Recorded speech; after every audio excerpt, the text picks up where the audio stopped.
ক্ষুধা লাগলে মানুষ বাসি রুটি খাইতে দিত। একটা আটা রুটি আমি 3 বেলা ভাগ করে খাইছি। ওই শামুক দিলে হেগো বাইতে আমার দুগা ভাত দিত। মানে এতটাই নির্যাতন যা সহ্য করার মতো না।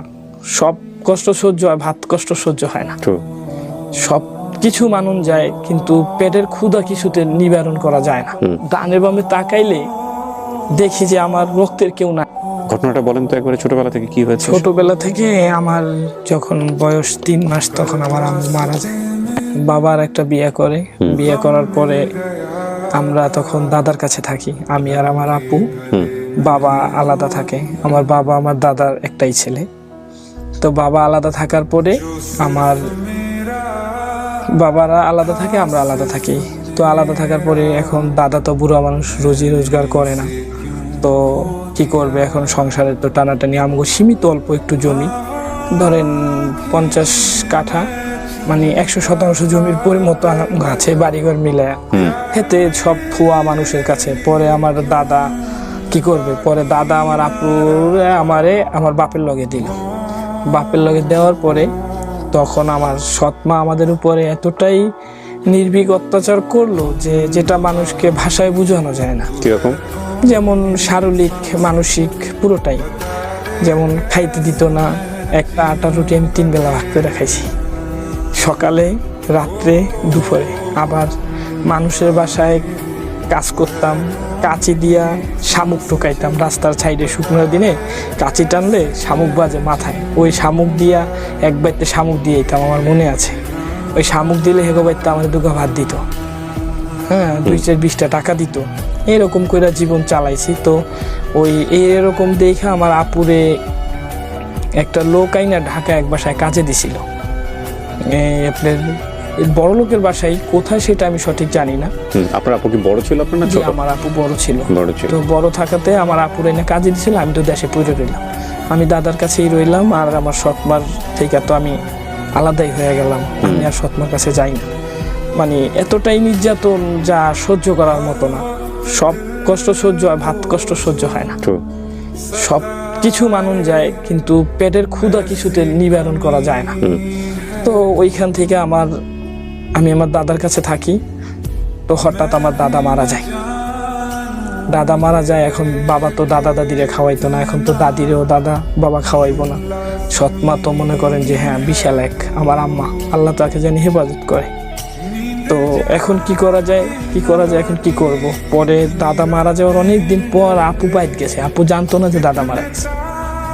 আপু আবার এর ফাঁকে আবার আমার দাদাই আমার আপুরে যেই বাসায় কামে দিছিল, ওই বাসা থেকে আইনা মধ্যমবারটা দেন ছিয়ালি নামের একটা লোক ছিল, ওই হের বাসায় রাইখে গেছিল। ওই দেন ছিয়ালি আবার আমার দাদার ওই যে মুরিদ ধরে না, মুরিদের ক্ষেত্রে পীর ভাই।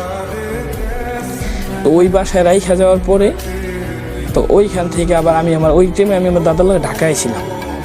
তো সেই বাসায় গেছিলাম। সেই বাসার থেকে পরে আমার দাদা আমার আপুরে লয়ে এসে আমি আবার আপুরে ওই বাসায় রেখে গেছে। আমি আবার দাদার লগে ঢাকা গেছিলাম, দেশে গিয়া পরে আমার দাদা কিছুদিন পরে মারা গেল। মারা যাওয়ার পরে আর কি আমার তো এখন আর কিছু বলার নাই। ওইগুলা চাই না বলতে গেলে আর কথা বলতে পারবো না, আর কথা বাড়াইতে চাই না। ওইখান থেকে আর আমার জীবনটা আর চলে না। আপনি যখন হারাচ্ছেন 10 থেকে 12 বছর বয়স, আরো যদি 8 বছর পরে চেষ্টা করেন, আপনি প্রাপ্তবয়স্ক তখন 18 বছর। 18 বছর ধরে আপনার চিন্তাটা কেন হবে? সর্বোচ্চ 2 মাস হতে পারে, 1 মাস হতে পারে। 18 বছর ধরে চিন্তাটা ওই যে ওইখান থেকে আপনি যে বললেন যে ওই ছায়দাবাদ গেছি, ছায়দাবাদ গিয়ে তো মনে করেন স্থানে বিভিন্ন পোলাপানের সাথে মিশছি। তখন আর ওই পিছনের হারানোর পরে পোলাপানের লগে মিশছেন, টোকাইদের সাথে মিশছেন। থাকতেন কোথায়? আমি প্রথম থাকতাম ছায়দাবাদ বাস টার্মিনালে। আচ্ছা। পরে গিয়া ওই পোলাপানের সাথে মিশতাম। তখন মানে অনেক সময় ক্ষুধা লাগতো। ক্ষুধা লাগলে মানুষ বাসি রুটি খাইতে দিত। পরে ওইখান থেকে পরে বললাম যে আমি বাসি খাবার খাবো না, আমি একটা কিছু করার চেষ্টা করব। পরে ওই যে দেখতাম দোকানে ফুডের দোকানে পানি দিত। এখন আমি বলতাম যে ভাই আমি পানি এনে দে, আমার টাকা দিয়েন।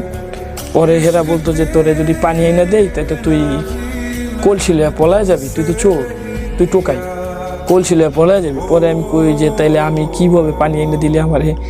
পরে ওই যে বোতল নিছিলাম, বোতল নিয়ে ওই বোতল থেকে পানি এনে দিলাম, ড্রাম ভরে দিতাম। বোতল দিয়ে দিয়ে হ্যাঁ বোতল দিয়ে, ওই যে মামের বোতল আছে না, ওই 8-10টা বোতল রশিতে বাইন্দা চারটা তাও কেউ কলস দিত না? তাও কেউ কলস দিত না। তো ওই রশি আইনা ওই পানি দিতাম। তাই বিক্রমপুরের একটা লোক আছিল, এর বাড়ি বিক্রমপুর, হে আবার ওই যে কারেন্টের ভোট বানাই, যে আপনি ভোট লাগাইছেন না, এই ভোট স্টিলেরটা যেটা নবপুরে এখন বিক্রি হয়, ওই ভোটের কারখানায় তখন হে আমার নিয়ে রাখে। তো রাখার পরে তখন আর আমার ওই এখন ভরপুর খাওন পাইছি, এখন তো ওগুলো ভালো লাগে না, এখন আর ওই মানে পিছনের আর ওইগুলো মনে পড়তেছে না। ওই কারখানায় গেছি, সবাই অনেক আদর করতেছে, বোনের আদর, বাবার আদর, এই ডাকে একটা টাকা দেয়, ও একটা বিস্কিট দেয়, ওইখান থেকে আর ওই পিছের কথাগুলো আমার মনে পড়তেছে না। তো পিছের কথাগুলো যখন মনে পড়তেছে না, তখন ওই হেরোনে কাজ করি, পেটে পেটে কাম করি, আমার শুক্রবার আইলে 5 টাকা দিত। আর একটা দোকান ছিল, ওই দোকানে বসে থাকতাম, আর কইতো কি যে তোরে আমি এই 5 টাকা দিলাম, এই মালটা পার্ট নিয়ে যাইবো, তুই এক শাটার বন্ধ কইরা আর এক শাটার খুইলা তুলে বয়ে থাকিস। আমি ওইখানে বসে ওই 5 টাকার বাদাম কিনা সারা বিকেল খাইতাম, আর ওই খুলে বয়ে থাকতাম। 8টা বাজে গিয়ে মাহাজনের বাসাতে ভাত খেয়ে ঘুমায় থাকতাম, আর প্রতিদিন তো সকালবেলা ওইটা কাম করতাম। তবে এই দিক থেকে আমি একটা জিনিস দিয়ে আমার লাইফটারে আমি অনেক সুন্দর করে গুছাইছি, আমি কোনো মানে একটা নেশার ভিতরে যাইনি। আচ্ছা, যেমন বিড়ি কন, চা কন, পান কন, আমি কোনো নেশার ভিতরে। কি করেন আপনি পেশায়? আমি এখন পোষায় ইজি বাইক চালাই। ইজি বাইক চালান? ওই মালিকের লগে যোগাযোগ আছে এখনো? ওই মালিক তো যোগাযোগ আছে, টুকটাক করি আর কি। হ্যাঁ, সংসার হয়েছে আপনার? জি, আমার ওয়াইফ আছে, 2 ছেলে আছে। আপনি তার মানে এই বোনের বাড়িও আর খুঁজে পান নাই, বোনের বাসাও আর খুঁজে পান নাই? না, বোনের বাসাও আর খুঁজে পাই নাই। আমার বোন হোসেন মার্কেট নাকি চাকরি করতো, হোসেন মার্কেটের 6 তলায় না 7 তলায়। পরে যখন ওই 8-10 বছর পরে ওইখানে যখন গেলাম, তখন ওইখান থেকে শুনছি নাকি যে হোসেন মার্কেটের লিফটে আগুন লাগছে, ওইখান থেকে অনেক মানুষ মারা গেছে। এখন ওইখানে আমার বোন মারা গেছে না কি, এরপরে ওইটা শুই না মানে মনে করছি যে বোন মারা গেছে। পরে এখন ডানে বামে তাকাইলে দেখি যে আমার রক্তের কেউ নাই। এই কারণে আমি প্রথমে নির্বাচন কমিশনের অফিসে যাই, বাবা মার নাম দিয়া ছাড় দেই। আচ্ছা, একজন রে দিয়া, হে আমার এই আপনার মতো গল্পটা শুই না, আমার কথাটা শুই না, আমার জন্য অনেকটা ট্রাই করে। তো ওখানে 2000 লাখি হয়। এখন আমি তো আমার বোনরে চিনি না, কিভাবে বাইর করবো? আপনার বাবার নাম কি ছিল? বাবার নাম খলিল হাওলাদার ছিল। মায়ের নাম? মায়ের নাম ফজিলা বেগম। সৎমা হাসিনা। আর বোন ছিল লাকি? বোন ছিল। বাড়ির পাশে বাজার আছে, বাজারের নাম? বাজারের নাম হলো মায়ার বাজার। আপনি গেছিলেন এখানে? হ্যাঁ, ওইখানে একবার গেছিলাম, কিন্তু কিছু চিনি না। ওই বাজার আমার ওখানে তো সব নদীতে ভাঙা গেছে একদম সব। বরগুনা বেতাগী থানা, হাওলাদার বাড়ি, বাড়ির পাশে বাজার আছে, বাজারের নাম মায়ার বাজার। এটা পুরো চিঠি লেখার ঠিকানা। দাদার নাম কি?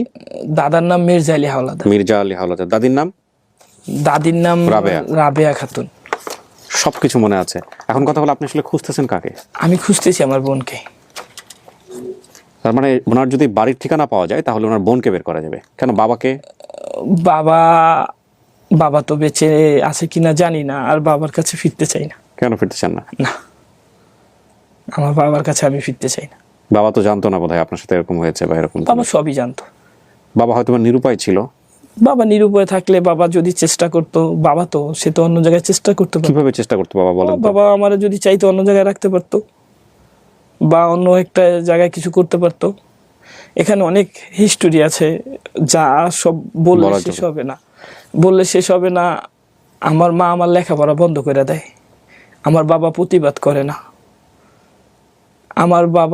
আমার মা আমারে খাইতে দেয় না, আমার বাবা প্রতিবাদ করে না। আমার বাবা কি এতটাই অসহায় ছিল?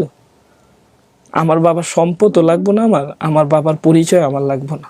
আমি যদি আমার বোনটাকে পাই আপনাকে দোয়াই, আমার এইটাই আলহামদুলিল্লাহ। যদি বোন আমাকে কোনোদিন নেয় দেখা বা আপনাদের মাধ্যমে, নিলে আলহামদুলিল্লাহ, না নিলে আলহামদুলিল্লাহ। দর্শক এবং শ্রোতা, চলেন আমরা চেষ্টা করি। অত্যন্ত ট্রাজিক একটা স্টোরি। আমি আসলে যে ঠিকানা আছে সেই ঠিকানায় যদি কাউকে পাওয়া যায়, ওনার বোন কোথায় আছে এটাকে উনি খোঁজ করছে। এই বোনটাই হচ্ছে ওনার ঠিকানা। আমরা দেখি ওনাকে ওনার আপন ঠিকানায় ফেরাতে পারি কিনা। ভালো একটা সংবাদের প্রত্যাশা আমরা শেষ করছি। তাওয়াক্কালতু আলাল্লাহ। আসসালামু আলাইকুম।